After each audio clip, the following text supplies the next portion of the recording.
Here's a number that should bother you. On any given week in this country, a big chunk of the cars rolling in for a Rego inspection walk back out with a fail sheet in the owner's hand.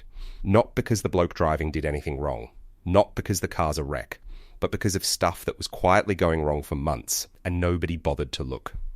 You book in expecting to hand over 60, maybe $80 for a quick once-over, and you drive home staring down a repair bill with 3 or 4 figures on it. Here's the thing most people get wrong about a Rego inspection. They think it's bad luck, a roll of the dice, the inspector having a crook day and picking on them. It's almost never that. Nearly every single fail I've seen in 30-odd years is predictable, it's documented, and the worst part, it was almost always avoidable. The owner just didn't know what the bloke with the torch was actually looking at. So that's what I'm doing today. I'm Bo Mitchell, I'm 53, I've run a country garage for a long time, and I've got nothing to sell you.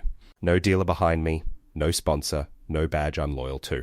I'm going to count down the 10 most common reasons your car fails its Rego, from the easy $5 fixes right up to the one that can write the whole car off. And if you stick around, by the end, you'll know exactly what to check before you ever book in. Do me a favor now and hit subscribe, because this video could save a mate of yours from a nasty surprise. Right, let's go. Number 10, tires. The legal minimum tread depth in this country is 1.5 millimeters, right across the tire, and you'd be amazed how many people have no idea their tires are below it. The inspector isn't just eyeballing the tread either. He's looking at uneven wear, cracks in the sidewall, that perished, crazed look you get on older rubber, and whether you've gone and fitted mismatched sizes. Bald or perished tires are one of the single most common instant fails going. And here's where it bites. A set of 4 can run you anywhere from $400 to $1,200, depending on what you drive. So your cheap little inspection just became a real bill. One more thing. If the wear's uneven, that's a clue something deeper is wrong underneath. And we'll come back to that, because it can land you a second fail you didn't see coming. Number 9, the windscreen and the wipers. A crack or a chip sitting in the driver's line of sight is an automatic fail in most states. No argument. And it always starts small. A little stone chip you meant to get fixed, then summer comes, the heat gets into it, you hit a corrugated road, and suddenly it's run halfway across the glass. Worn wiper blades cop it too, because if they're smearing and chattering instead of clearing the screen, that's your visibility gone in the wet. Wipers are a few bucks and 10 minutes if you sort them before you book in. A windscreen replacement is several hundred and up. I lose count of how many blokes fail on glass they've been meaning to deal with for months. Number 8. Brakes. Now we're into the serious safety stuff, and the inspector gives you zero wiggle room here. He's measuring your brake pad thickness, checking the discs for wear and scoring, and making sure your handbrake actually holds the car on a hill.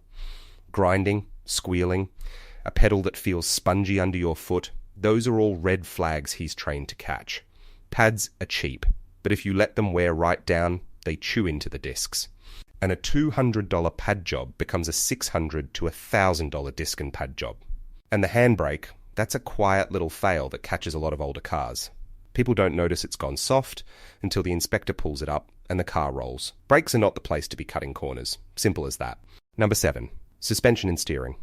The inspector's down underneath looking for worn ball joints, tie rod ends, perished bushes, leaking shock absorbers, and any free play in the steering. And here's the part that gets people. You've probably already been ignoring the warning signs. That clunk over a speed bump.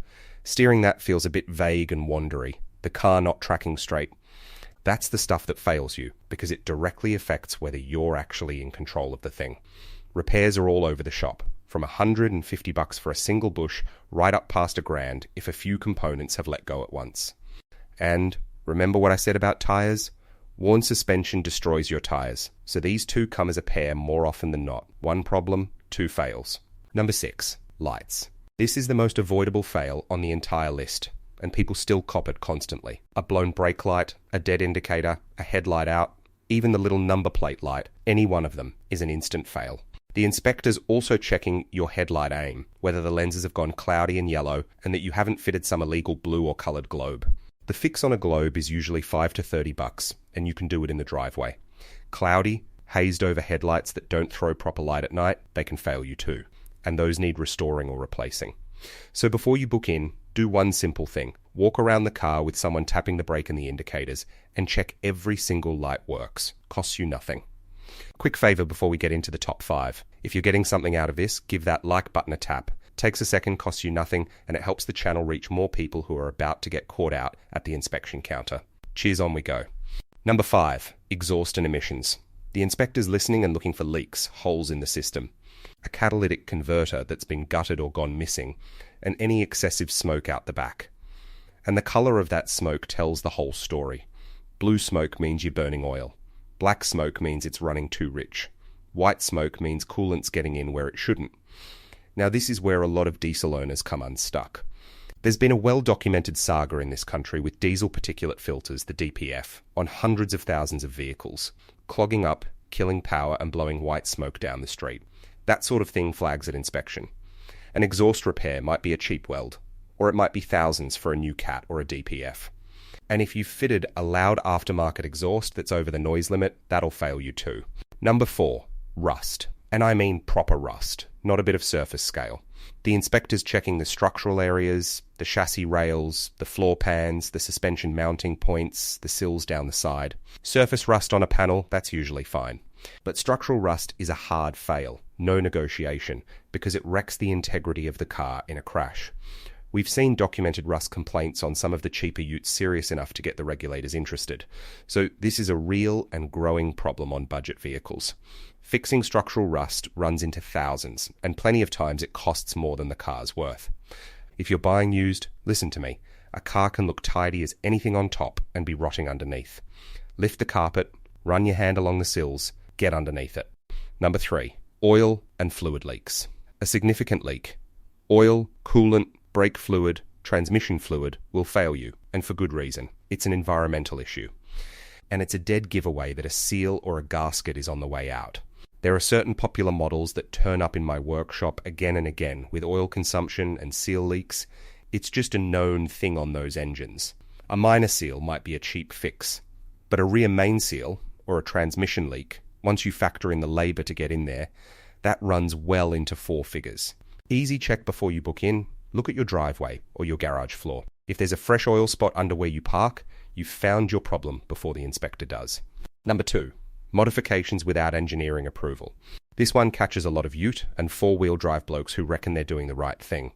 A lift kit, lowered suspension, oversized wheels, a bull bar, a snorkel, a light bar, engine mods. Any of it can fail if it's not legally compliant or it hasn't got the engineering certificate it needs. The inspector checks that your mods are signed off and legal for your state. And it's not just the aftermarket gear. Even factory-style accessories have caused grief. There was an accessory bull bar with a wiring fault on a popular ute that triggered a major recall over losing your power steering. Getting a mod certified after you've already fitted it is slow and expensive. And sometimes the only way to pass is to rip it back off entirely. And number 1, transmission and major driveline defects. This is the brutal one. A slipping or failing transmission, play in the driveline. Any major mechanical fault that makes the car genuinely unroadworthy. And this country has form here. The Ford PowerShift dual clutch saga ended with a $10 million penalty from the SEC and a class action that dragged on for 9 years. Then you've got the widespread CVT failure complaints across a string of other brands. A failed transmission costs anywhere from $4,000 to $12,000 to replace, which is regularly more than the car's actually worth. So the owner walks away, the car gets dumped onto the used market, and the next poor bugger inherits the whole mess. And here's the truth that really gets me. Some of these cars fail Rego because of a defect that was built into them at the factory. The owner did nothing wrong, which is exactly why a pre-purchase inspection and knowing a model's documented faults before you buy matters more than anything else I've said today. So let's bring it home. Nearly every Rego fail falls into one of 2 buckets. There's the cheap stuff you ignored, your lights, your tires, your wipers, your brakes, and there's the expensive stuff that's telling you something deeper is wrong. The rust, the leaks, the transmission. The single best money you'll ever spend is a quick once-over at a trusted mechanic before you book the official inspection. Get the cheap fails sorted in the driveway and get a proper set of eyes on the rest. And the last word on it. A Rego inspection isn't the system having a go at you. It's catching the things that were already going wrong, whether you wanted to know about them or not. The badge on the bonnet doesn't exempt a single car from it either. Even the most trusted names in this country fail, and the owners who refuse to believe that are the ones who get the biggest shock. So go and have a look over your own car this weekend, before someone with a clipboard does it for you. Tell me in the comments what you failed a Rego on. I read them. And I'll argue with a few of you. If a mechanic with nothing to sell is worth something to you, you know what to do with that subscribe button. I'm Bo.